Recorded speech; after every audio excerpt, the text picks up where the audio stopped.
9th of August of 2022, Kenyans participated in an election that ushered in new leaders at all levels of our governance realm.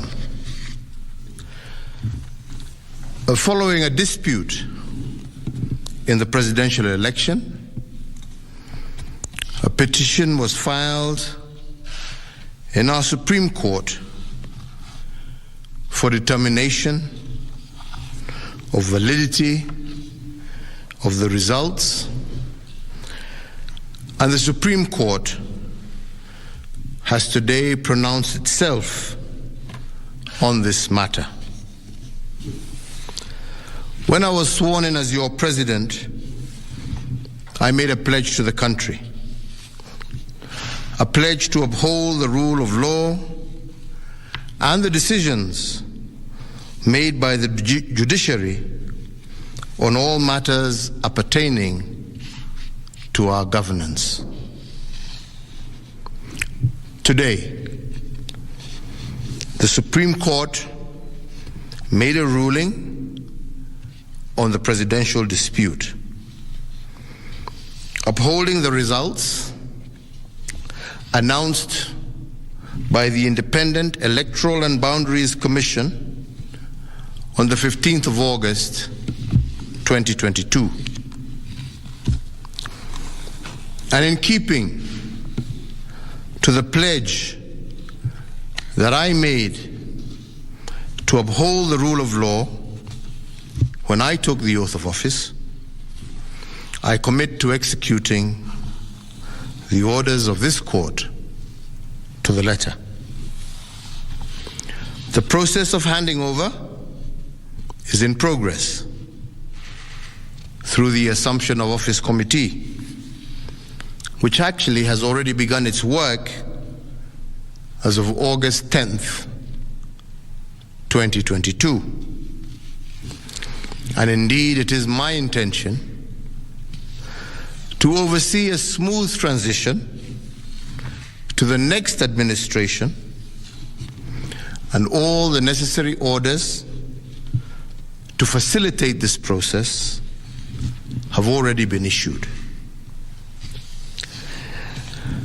And because democracy is a work in progress, I urge the country to respect the institutions that midwife our new leaders.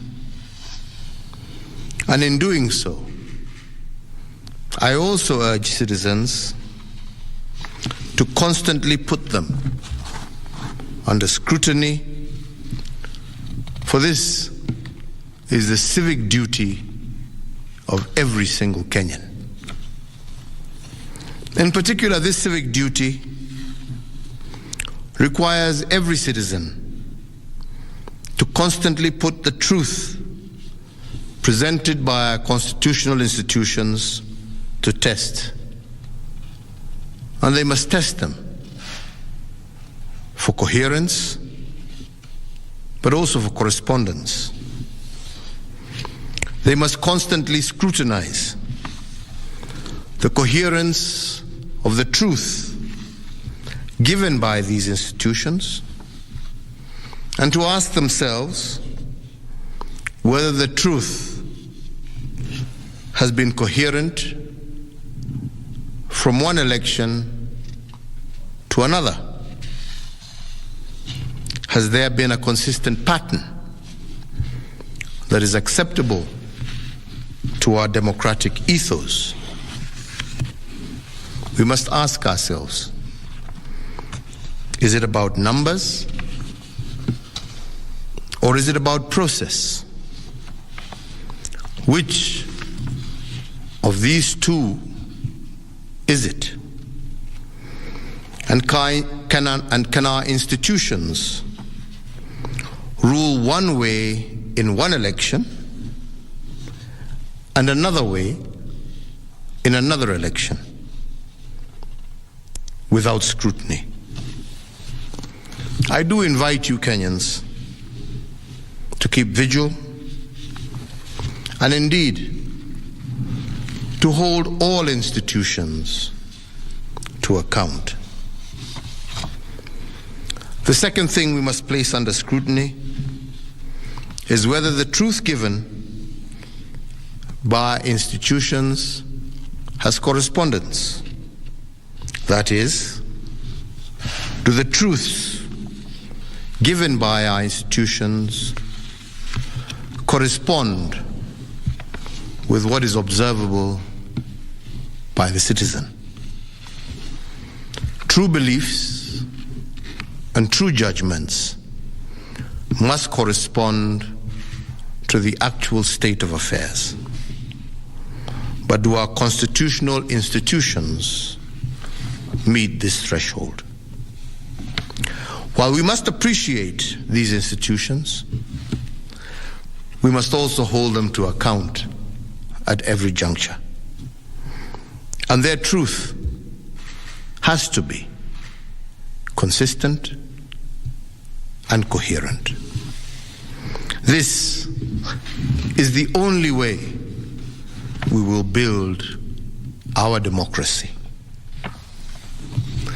I want to take this opportunity to thank every single Kenyan for holding a peaceful election. And for this, I want to thank God, and I want to thank our political parties, but I also want to thank every single individual Kenyan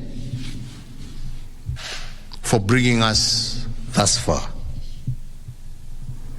I want to wish well all who have won as they guide our country into the future.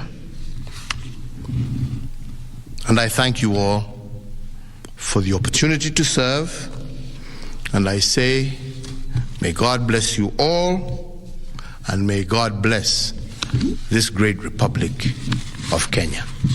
Asante.